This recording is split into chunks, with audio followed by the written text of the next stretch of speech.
What's up? I'm Adam. Do you want to be more creative? This is the video for you. We're going to talk about 7 things you can do inside your brain to make yourself more creative right now.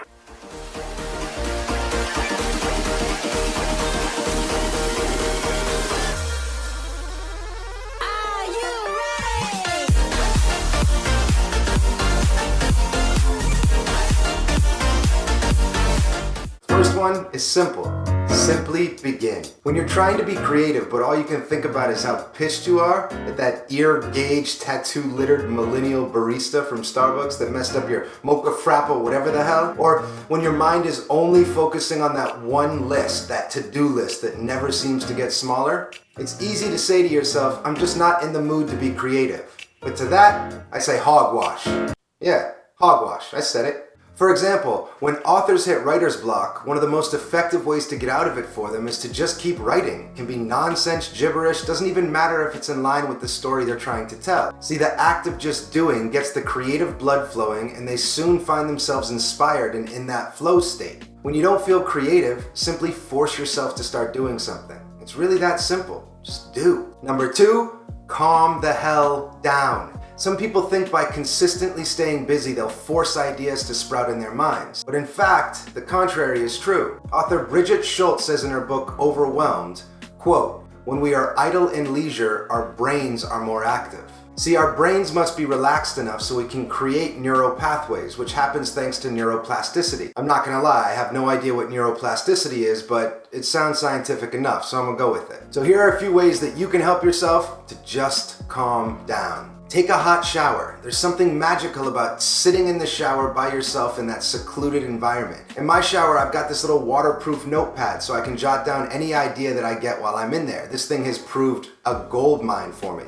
Anytime I'm in there thinking by myself or doing what I do, don't get any weird ideas. But while I'm in the shower, if something pops up, I can jot it down there, and it's truly, truly magical what happens when that warm water is hitting your face and your back and you've got no distractions. You're in the moment with nothing but yourself. Go for a walk in nature. There's something really therapeutic about getting outside, breathing fresh air, and moving your body around. Even if it's a 15 or 20-minute walk, go outside, be with nature. Don't put on headphones or distractions, just be out there. Hear the sounds, see the sights, whatever it is. Get outside, get your blood flowing, and just relax through therapeutic walking. What I use all the time is called tension release. It's a great way to expel all that built up stress that you gain throughout the day. All you do is you tighten your muscles up for 10 seconds, hold them as hard as you can, and then let them relax. So what I recommend is laying down on a yoga mat, on the floor, or on your bed. Start with your head, go to your shoulders, your chest, your abs, down to your legs, calves, and feet. And really all you're gonna do is tighten up your muscles, hold them as tight as you can for 10 seconds, and then let go. Do it a few times throughout the day. Maybe start your day with it, end your day with it. Try journaling. Now, journaling is one of these things that sounds like it can't be that effective. You're taking thoughts from your mind, putting them on the piece of paper. Why would I? They're already in there. But there is something really therapeutic and relaxing about journaling. Every therapist or shrink I've heard about has said there's true benefits of journaling. Not only to relax and ease your mind, but also to come back to these journal entries years, months, weeks later, whatever. It's a great way to check in with what your emotions are, what you're feeling, and sometimes to just let out those feelings, put them on paper, and be done with them. It really does help to relax. Give it a shot. You can't talk about relaxing without talking about meditating. If you don't currently meditate, give it a try. There's about 1,000,001 apps out there you can get right on your smartphone that will teach you step by step how to correctly meditate. One of my favorite ones is called Headspace. Try it for a few days. I promise you, after a couple days of doing this, you're gonna start relaxing yourself naturally. You're gonna feel better after also. Number 3 is to find a way to laugh. Laugh helps people associate more freely, think more broadly, and notice complex relationships. A study at Dartmouth College showed that people who watched a TV blooper reel before they took a creativity solving problem test did far better than the people who didn't watch the reel. Edward de Bono writes that the significance of humor is that it indicates pattern forming, pattern asymmetry, and pattern switching. Therefore, humor has the same basis as creativity and lateral thinking. Psychology Today wrote an article that stated if you want to be more creative in your life or work, it's important to be available to surprise. And the best way to be available to surprise is to spend time immersed in humor, because inherently humor turns on surprise. If you're looking for a good way to laugh, my recommendation is check out Joe Coy on Netflix. He's a Filipino comedian that will have you in stitches. and hopefully help spark some creativity in you as well. Number 4 is to try new things. When we were kids, we had an endless amount of imagination. We turned blocks of wood into space rockets or playing cards with clothespins into badass Harley pipes. I remember my sister and I took this cardboard box that our refrigerator came in. We turned it into a teleporting phone booth and it took us all around the world. Didn't cost us a dime and we didn't even have to leave the house. Problem is, once we grow older, we lose the ability to pretend due to cognitive bias called functional fixedness. This causes our perception to be boxed in by our limited experience. Because of this, as we grow up, we need ways to get out of the normal thought patterns we've developed over the years and into new ones. Psychologist Simon Ritter said exposure to new experiences can do just that, and it'll also help boost your creativity. So here are a few ways that you can take a break from your norm and to try new things. Check out different industries than the one you're in and see what's new or innovative in those spaces. You can try reading magazines or articles, websites, things of that nature, filled with content that normally you wouldn't be consuming. It's a great way to spark ideas and to take two items, combine them in a way that had never been combined before. You can try changing your work environment. Instead of working in your office, go to the coffee shop or the park. You can even try taking your office, changing the color of the walls. Just do something different that gets you out of what you're used to. If you can afford it, travel. If you can't, travel. You don't have to pay big bucks to go travel and see new things. You can get on a subway train and go a different direction than you're used to. Walk around a block that you're not familiar with. If you're a neat freak, try leaving your desk to clutter for a week or two. I know you're getting bugged by that idea already, but Einstein said, if a cluttered desk is a sign of a cluttered mind, what are we to think of an empty desk then? Number 5, feed your brain. Like our muscles, our brains can be trained to perform well at almost anything. Don't believe me? Just read the book Moonwalking with Einstein, where the author writes about people who train themselves to memorize multiple decks of cards, shuffle decks of cards, in just minutes. I guess it'd be pretty easy to memorize an unshuffled deck of cards. This book is a killer example of how anyone can train their brain to do pretty much anything. Now look, I've been a magician for over 30 years and I've had a deck of cards in my hand almost that entire time. I couldn't memorize 15 cards if they were in a random order in less than 3-4 minutes. These people are memorizing multiple decks of cards in just minutes. If you don't think you can train your brain to do amazing things, check the book out.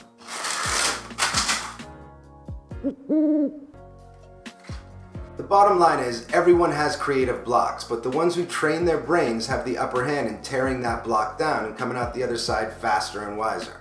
Here are a few activities you could try to start brain training today. Make it a habit of reading something new every single day. There's no arguing that the ones who read more know more. The more you know, the more you have to work with creatively. Try talking to a mentor or an expert regularly. Hang out with people who are super creative and inspire creativity in you. Ask why, and then find the answer for yourself. Make creativity a ritual and stick with it, even on the days that you don't feel like it. Actually, especially on the days you don't feel like it. That might be where your most creative endeavors come from. A lot of the best art in the world came from when people were at their worst. Number 6, exercise. Besides helping us live longer, feel better, and perform at our best, scientists have discovered that exercise also helps us to have better cognitive abilities, which improve creative thought. Cognitive psychologist Lorenzo Colzatto found that exercising regularly is a cognitive enhancer, and it promotes creativity in a cheap and healthy manner. You're also going to feel and look better if you do it. While at it, feed your brain with healthy foods and give it the nutrients, vitamins, and minerals needed to perform at its best. If you're exercising, you might as well be feeding the machine with something good as well. There's a lot of truth to that old saying, a healthy body is a healthy mind. The last one, number 7, is mindfulness. While you may be saying to yourself, here we go with this new age hippie crap, the fact is this: mindfulness meditation works to enhance creativity and innovation. It's as simple as that. In the book Mindfulness for Creativity by Danny Penman, he argues that mindfulness practice enhances actually 3 essential skills for creative problem solving. The first skill being divergent thinking. In other words, mindfulness helps open your mind to new ideas. The second is that it improves our attention and makes it easier to recognize the importance of new and novel ideas. And lastly, mindfulness nurtures courage and resilience, which is super important in any creative endeavor, as it takes a whole lot of courage to share yourself yourself creatively with the world. A lot of people stop being creative or don't even put a creative foot forward because they believe they're going to be judged by their peers or their boss. They believe they'll feel stupid. I know a girl that used to write poetry. She wrote poetry for 10 years, never showed any of her poems to anybody, until one day she built up the courage to share one of her favorite poems. This ended up being published in 4 different magazines and people around the world read it. Sometimes you gotta just take that leap of faith. Mindfulness can help with that. There's something about being in the moment, being present in right now, that I think this world is lacking significantly, and I also believe is a big factor of why we're not as creative as we could be.